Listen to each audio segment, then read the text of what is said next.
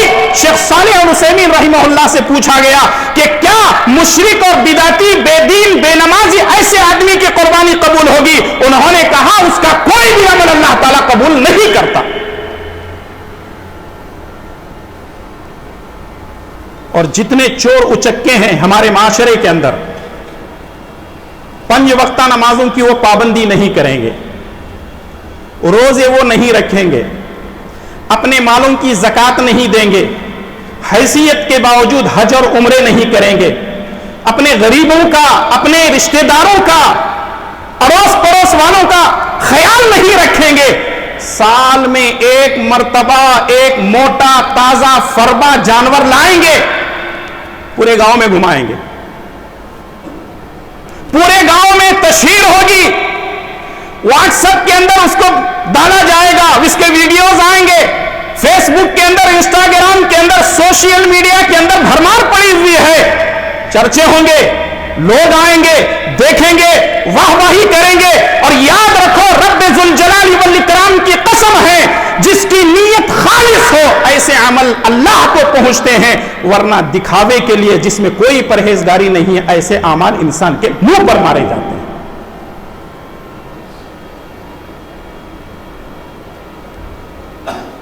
ابراہیم علیہ السلام کی اس قربانی کو اللہ تعالیٰ نے قیامت تک زندہ رکھا. اس کی بنیادی وجہ کیا تھی؟ ان کا اخلاص تھا, ان کی پرہیزگاری تھی, ان کا تقویٰ تھا, ان کی للہیت تھی, ان کے احسان کا وہ جذبہ تھا. اپنے بیٹے کو تک قربان کرنے کے لیے تیار ہو گئے. اللہ تعالیٰ نے آسمان سے ایک جانور کو بھیج کر کے ان کے بیٹے کو بچا لیا اور ان کی قربانی قبول ہو گئی. ٹھیک ہے, ہم نے قربانی کی ہے, قبول ہوئی ہے یا نہیں ہوئی ہے وہ تو اللہ بہتر جانتا ہے نا, کیونکہ اب آگ آنے والی تو نہیں ہے جو جلا کر کے چلی جائے.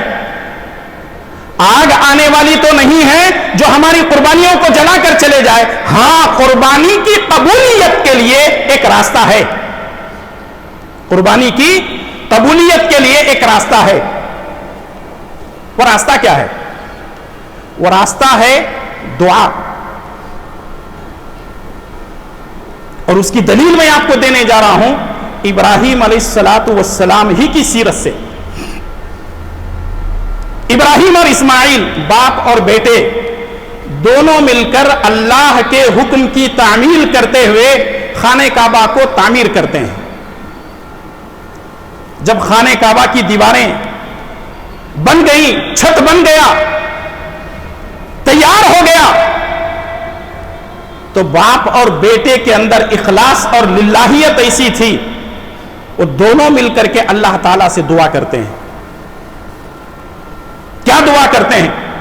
وَإِذْ يَرْفَعُ إِبْرَاهِيمُ الْقَوَاعِدَ مِنَ الْبَيْتِ وَإِسْمَاعِيلُ رَبَّنَا تَقَبَّلْ مِنَّا إِنَّكَ أَنْتَ السَّمِيعُ الْعَلِيمُ. اور اس دعا کو ہمیشہ اپنی دعاؤں میں شامل کیجئے. اور ربنا تقبل منا, اے اللہ ہماری کوئی حیثیت نہیں ہے, پیدا تو نے کیا, تیری توفیق سے تو نے مجھے نبی بنایا, میرے بیٹے کو تو نے توفیق دی, مجھے میرے بیٹے کو توفیق دینے کی وجہ سے اے اللہ ہم نے خانہ کعبہ کی دیواروں کو تعمیر کیا ہے، اے اللہ ان دیواروں کو تعمیر کرنا یہ ہمارا کام ہے اور ہم نے اپنی مرضی سے نہیں تیرے حکم سے کیا ہے، لیکن اے اللہ ربنا تقبل منا انک انت السمیع العلیم، اے اللہ کسی کام کو تیرے حکم پر بجا لانا یہ ہمارا کام ہے لیکن قبول کرنا یہ تیرا کام ہے۔ اللہ اکبر۔ ہم نے قربانی کی، کیا ہم نے قربانی کرنے کے بعد قبولیت کے لیے دعا بھی کی؟ ہم نے قربانیاں ضرور کی ہیں، کہیں ایسا تو نہیں ہے ہم نے جانور کے گلے پر صرف چھری چلائی ہے بسم اللہ اللہ اکبر کہتے ہوئے، لیکن ہمارا مقصد اللہ کو راضی کرنا، اللہ تعالی تک پہنچانا نہیں ہے بلکہ لوگوں کو دکھانا ہے، اسی لیے ہم نے دعا ہی نہیں کی اور ضروری بھی ہم نے نہیں سمجھا۔ ارے ہر سال آتی ہے قربانی کرو چلے جاؤ۔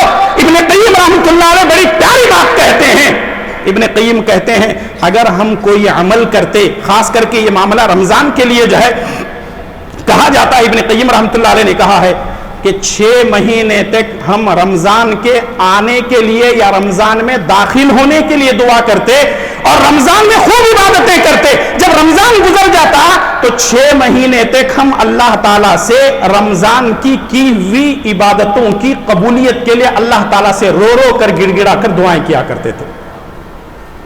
ہے ہمارے اندر یہ چیزیں؟ ہم نے قربانی تو کی، معاف کرنا اگر میں آپ سے یہ کہوں کہ ہاتھ اٹھاؤ کتنے لوگوں نے دعائیں کی، بہت کم لوگ ہاتھ اٹھا پائیں گے۔ کیوں؟ ہم نے قربانی کو بس ایک رسم و رواج سمجھ لیا ہے، ہر سال یہ قربانی آتی ہے ہم کو قربانی کرنی ہے، جو مرضی آگے ہو جائے۔ میرے بھائیو اور دوستو، عمل کرنا کمال نہیں ہے۔ آج کا جملہ نوٹ کر کے جائیے، عمل کرنا کمال نہیں ہے، عمل کا رب کے دربار میں قبول ہونا یہ درجہ کمال ہے۔ آج ہم عمل کر رہے ہیں، نمازی بھی پڑھ رہے ہیں، روزہ بھی رکھ رہے ہیں، حج بھی کر رہے ہیں، زکوٰۃ بھی کر رہے ہیں اور سال میں ایک مرتبہ قربانی بھی کر رہے ہیں۔ سوال یہ ہے کہ کیا ہماری قربانی اللہ تعالی تک پہنچ رہی ہے؟ یہ میرے لیے اور آپ کے لیے اور پوری امت مسلمہ کے لیے ایک سوالیہ نشان ہے۔ اس کا جواب ہم کو ڈھونڈنا ہے قرآن کریم کی آیتوں میں اور اس کو حاصل کرنا ہے دعاؤں کے ذریعے سے۔ اگر ہم نے ایسا کیا تو انشاءاللہ تعالی انشاءاللہ تعالی امید ہے اللہ کی ذات سے کہ رب ذوالجلال والاکرام ہماری زندگی کی ساری قربانیاں نہیں بلکہ کم سے کم ایک قربانی تو قبول کر لے گا۔ زاد المعاد کے اندر ابن قیم رحمۃ اللہ علیہ نے بڑی پیاری بات کہی ہے، کہتے ہیں اگر مجھے اس بات کا پتہ چل جائے، اس جملے پر غور کیجئے، بڑا آدمی بڑی بات کرتا ہے اور وہ اپنے وقت کے چوٹی کے عالم ہیں، ابن تیمیہ رحمۃ اللہ علیہ کے شاگرد خاص ہیں۔ ابن قیم رحمۃ اللہ علیہ فرماتے ہیں اگر مجھے اس بات کا پتہ چل جائے اللہ نے میرا ایک سجدہ قبول کر لیا ہے، میں مرتے دم تک کوئی سجدہ ہی نہیں کروں گا، قبول ہو چکا ہے رب کے دربار میں، اب پھر رب کو منانے کی ضرورت نہیں ہے۔ وہ ایک سجدہ جسے تو گران سمجھتا ہے 1000 سجدوں سے دیتا ہے آدمی کو نجات۔ میرے بھائیو اور دوستو، عمل کرنا کمال نہیں ہے، قبول ہو جانا رب کے دربار میں یہ ایک بہت بڑی عزت ہے، یہ بہت بڑی چیز ہے اور عظیم مقام ہے اس آدمی کے لیے۔ کسی آدمی کا کوئی عمل، کوئی قربانی، کوئی سجدہ، کوئی نماز، کوئی روزہ، کوئی حج، کوئی قربانی اس کے اللہ تعالیٰ کے دربار میں قبول ہو جائے یہ بہت بڑی چیز ہے۔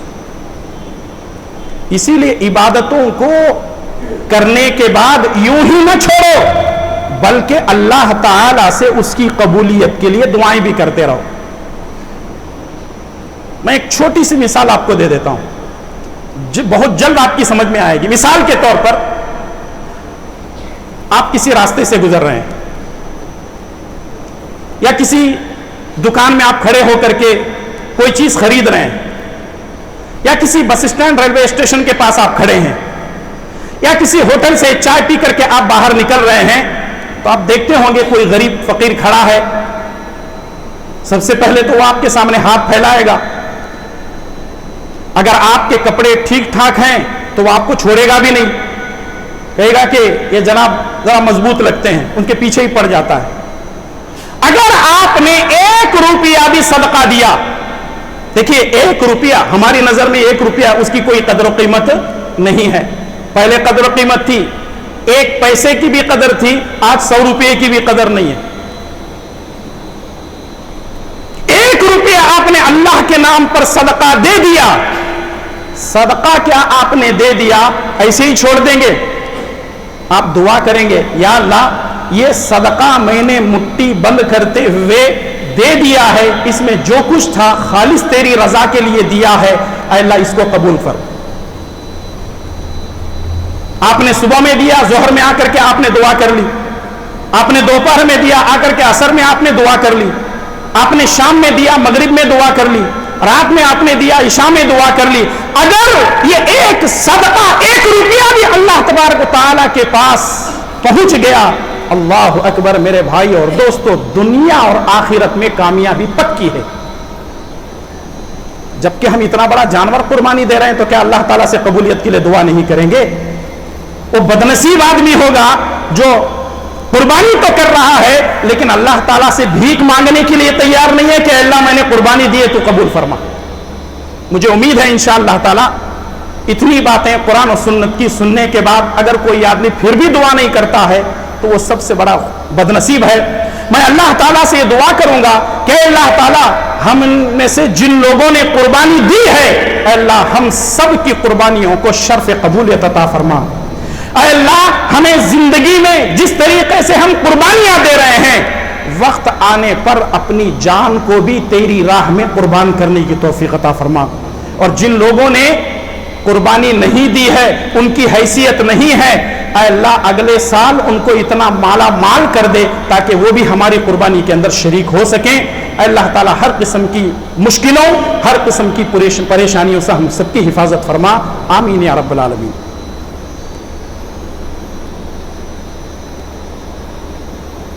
یہ رہا خطبے کا پہلا حصہ. اب آئیے دوسری چیز بیان کرتے ہوئے اپنی بات کو میں ختم کرنے جا رہا ہوں. دوسری چیز کیا ہے؟ بات کو آگے بڑھانے سے پہلے ایک واقعہ پیش کر دیتا ہوں اور اسی واقعے کے ضمن میں 2-4 باتیں بیان کرتے ہوئے اپنی بات کو ختم کرنے کی کوشش کروں گا. ابن قیم رحمۃ اللہ علیہ نے ایک بڑی مشہور کتاب ہے تلبیس ابلیس. ہو سکتا ہے آپ نے دیکھی ہوگی, ہو سکتا ہے آپ نے پڑھی بھی ہوگی اس کتاب کو. حالانکہ اس کتاب کے کچھ واقعات پر اہل علم نے کلام کیا ہے, لیکن مصنف نے کہا ہے کہ اس میں جہاں قرآن اور حدیث کی باتیں ہیں, واقعات ہیں, تو وہیں اس کے اندر اسرائیلی روایات بھی موجود ہیں. اور بخاری کی روایت یہ ہے, لا تصدقوہ ولا تکذبوہ. اسرائیلی جو روایات ہیں اس کو نہ سچا مانو اور نہ اس کا انکار کرو, نہ اس کے بارے میں یہ کہو کہ یہ جھوٹ ہے. یعنی اس کی تصدیق بھی نہیں ہو سکتی اور نہ پوری طرح اس کی تکذیب بھی ہو سکتی ہے. میں اسی ناحیے سے اس واقعے کو آپ کے سامنے بیان کر رہا ہوں. اسرائیلی روایت میں سے واقعہ اس طرح ہے کہ موسیٰ علیہ السلام کو پیٹ میں درد ہوا. موسیٰ علیہ السلام کلیم اللہ ہے, پیٹ میں درد ہوا. جب پیٹ میں درد ہوا تو موسیٰ علیہ السلام طور پہاڑ پر گئے. بادل نے ان کو چاروں طرف سے گھیر لیا. موسیٰ علیہ السلام اللہ تعالیٰ سے ہم کلام ہونے لگے, ڈائریکٹ بات چیت کرنے لگے. اسی لیے موسیٰ علیہ السلام کو کلیم اللہ کہا جاتا ہے, کیونکہ وہ اللہ تعالیٰ سے جب جب ضرورت پڑتی طور پہاڑ پر جاتے, بات چیت کر کے آتے. موسیٰ علیہ السلام طور پہاڑ پر گئے. جانے کے بعد جن جن چیزوں کی انہیں ضرورت تھی وہ بات چیت کر کے لوٹ رہے تھے. اللہ تعالیٰ نے کہا کہ موسیٰ ایک اور کام بھی تم لے کے آئے تھے. اللہ تعالیٰ تو دلوں کے بھیدوں کو جاننے والا ہے. اس نے کہا, موسیٰ علیہ السلام نے کہا, ہاں اللہ میں تو بھول ہی گیا, میری اپنی بات میں بھول گیا. کہا کیا مسئلہ ہے؟ کہا کہ اے اللہ تعالیٰ کافی دنوں سے میرے پیٹ میں درد ہو رہا ہے، میں کیا کروں؟ پوری توجہ کے ساتھ واقعے کو سنیے. کافی دنوں سے میرے پیٹ میں درد ہو رہا ہے، میں کیا کروں؟ اللہ تعالیٰ نے کہا ریحان کے پتے ابالو، اس کا پانی پی جاؤ. فروح و ریحان، یہ جنتی درخت ہے، یہ ریحان بڑی پیاری خوشبو ہوتی ہے، عربوں کے اندر یہ موجود ہے آج بھی. اس کی جو پھول ہوتے ہیں، عرب بزرگوں کو ہم نے یا نوجوانوں کو دیکھا اس کے پھول لے کر وہ جیب میں رکھتے ہیں خوشبو کے لیے.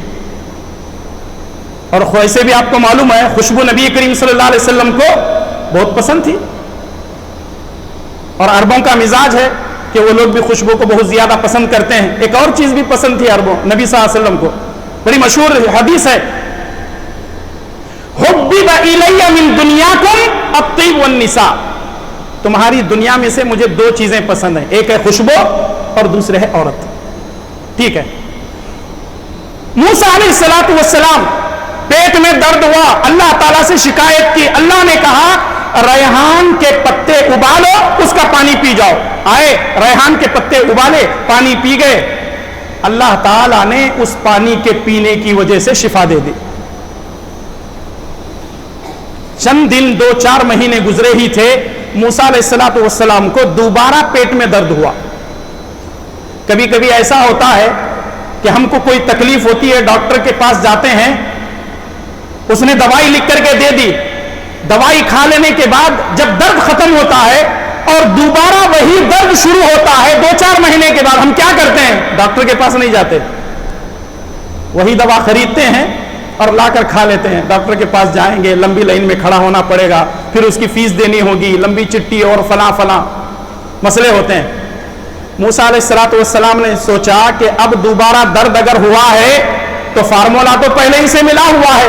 موسیٰ علیہ السلام جاتے ہیں، ریحان کے پتے ابالتے ہیں، پانی پی لیتے ہیں، درد کم ہونے کے بجائے دگنا ہو گیا، ڈبل.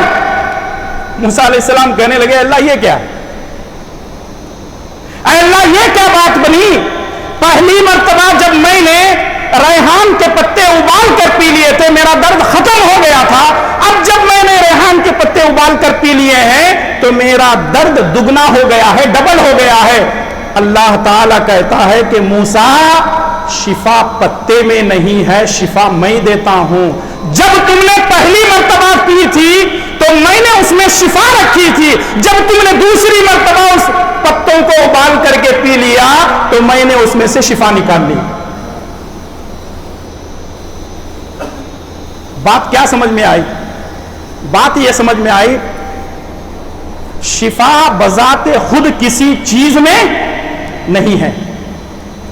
شفا بذات خود کسی چیز میں نہیں ہے، شفا دینے والی ذات اللہ تعالیٰ کی ہے. کبھی کبھی ہم کیا کہتے ہیں، اے وہ فلاں ڈاکٹر کے پاس جاؤ اس کے ہاتھ میں شفا ہے، اس کا مطلب وہ خدا ہو گیا. شفا ڈاکٹر کے ہاتھ میں ہے نہیں. ارے وہ فلاں دوائی لا کر کے کھا لو شفا مل جائے گی، نہیں. اس کا مطلب یہ ہے کہ دوائی وہ شفا والی چیز بن گئی، نہیں.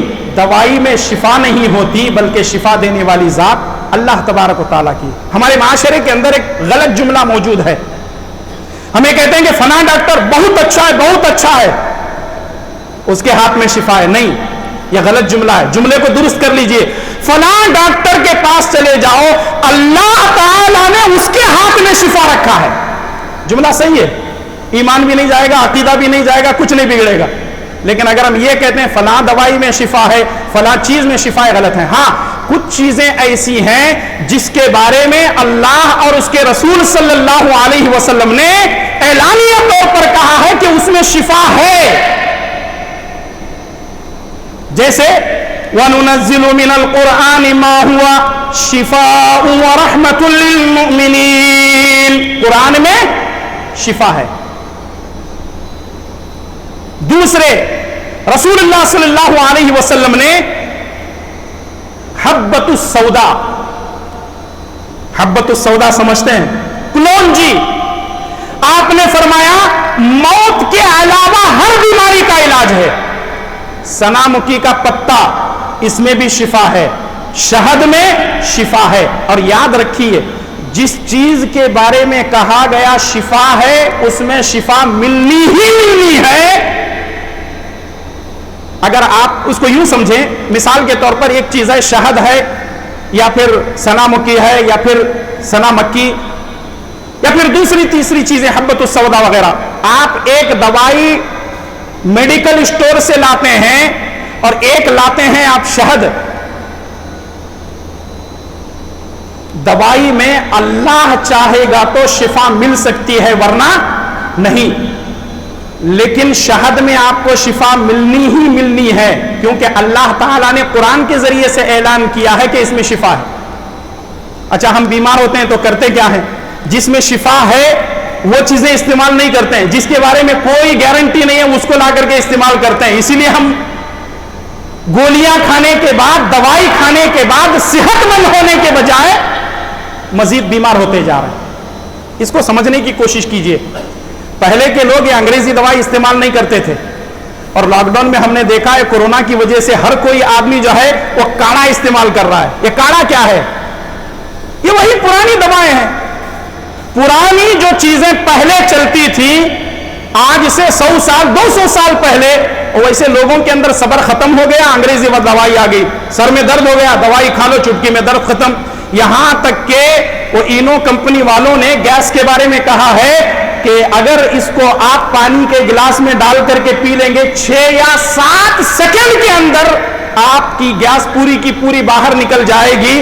لیکن ماہرین کا کہنا یہ ہے کہ گیس تو نکل جائے گی لیکن اس کے اندر جتنے سائیڈ ایفیکٹ ہیں کسی دوائی میں نہیں. سمجھتے ہیں نا, ایک پیکٹ ملتی ہے میڈیکل اسٹور میں اور وہ ڈائریکٹ کڈنی پہ اٹیک کرتے ہیں. یہ ڈاکٹروں نے اس پر ریسرچ کی ہے اور پھر اس کے بعد بتایا. تو غرض بتانے کا مقصد یہ ہے کہ شفا دینے والی ذات اللہ تبارک و تعالیٰ کی ہے. وَإِذَا مَرِضْتُ فَهُوَ يَشْفِينِ. جب میں بیمار ہوتا ہوں تو اللہ تعالیٰ مجھے شفا دیتا ہے. اب یہاں کچھ لوگ پریشان ہیں ساری دنیا کے اندر کورونا کے ٹیکے کو لے کر یا اس کی دوائی کو لے کر یا انجیکشن کو لے کر. اس تعلق سے میں آپ کو یہ بات بتلا دوں, رسول اللہ صلی اللہ علیہ وسلم کا فرمان ہے اللہ تعالی نے جتنی بیماریاں نازل کی ہیں ہر بیماری کے لیے دوا موجود ہے. یعنی جتنی بیماری اللہ تعالیٰ پیدا کرتا ہے اس کی دوائی موجود ہے, لیکن انسان کو کرنا کیا ہے؟ ڈھونڈنا ہے, ریسرچ کرنا ہے, اس کو تلاش کرنا ہے, تلاش کرنے کے بعد وہ چیز ملے گی. لیکن ماشاءاللہ اتنا سب کچھ ہونے کے باوجود آج الحمدللہ ہم جمعہ کی نماز مسجد میں ادا کر رہے ہیں. ہو سکتا ہے کہ ہمارے بہت سارے رشتہ دار, ہمارے ماں باپ, ہمارے بڑے, ہمارے محلے کے بڑے, ہمارے گھر کے بڑے, ہمارے خاندان کے بڑے دنیا سے چلے گئے. کچھ لوگ اب یہ کہنا شروع کر دیے ہیں یہ بیماری ایسی آ گئی ہے کہ جس کسی کو آتی ہے موت کے گھاٹ اتر جاتا ہے. اس کا مطلب یہ ہے کہ بیماری کسی کو مار سکتی ہے. یہ سراسر غلط. بیماری کسی کو مارتی نہیں ہے. موت کو حیات کا مالک کون ہے؟ اللہ تبارک و تعالیٰ ہے. کسی ڈاکٹر کے پاس کسی مریض کو لے کر گئے, بیچارہ مر گیا. اب وہ کیا ہوا اس کے آگے پیچھے پوری لمبی تفصیل ہے. کسی نے انجیکشن دیا, کیا دوائی کھلائی, کیا تھا کیا نہیں تھا, اس کو پازیٹیو تھا نیگیٹو تھا, وہ ایک الگ چیز ہے. لیکن آدمی اگر مر رہا ہے تو لوگ اللہ کو ماننے کے لیے تیار نہیں, کہتے ہیں کہ ڈاکٹر نے مارا. ڈاکٹر کیا بن گیا؟ خدا بن گیا. انجیکشن کیا بن گیا؟ ذرا سوچیں, آپ غور کریں لوگوں کے عقیدے کیسے بگڑتے جا رہے ہیں.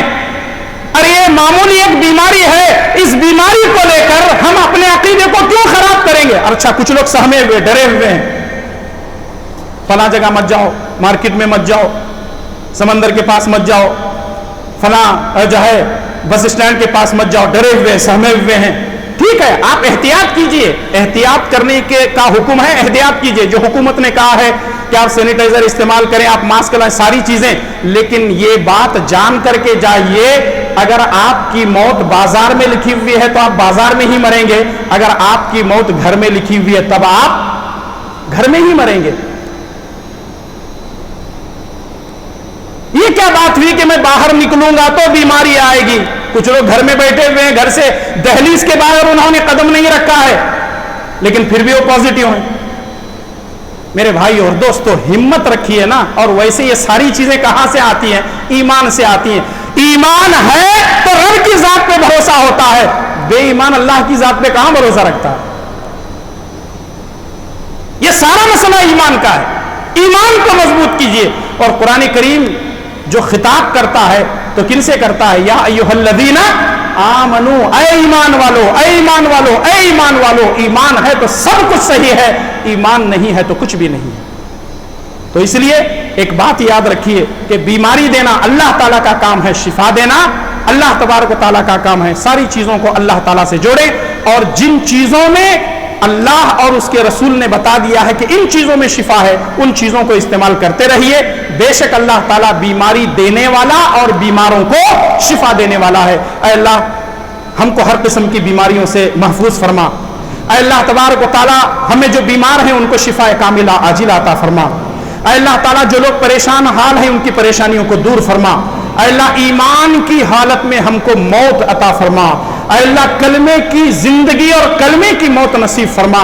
اے اللہ تعالیٰ ہم یہاں جتنے بیٹھے ہوئے ہیں ہم سب کی مغفرت فرما, ہم سب کے گناہوں کو معاف فرما. اے اللہ ہم سب کو تیرے احکامات پر عمل کرنے کی توفیق عطا فرما. اللہم انا نعوذ بک من البرص والجذام والجنون ومن سیء الاسقام. ربنا تقبل منا انك انت السميع العليم. سبحان ربك رب العزة عما يصفون وسلام على المرسلين والحمد لله رب العالمين.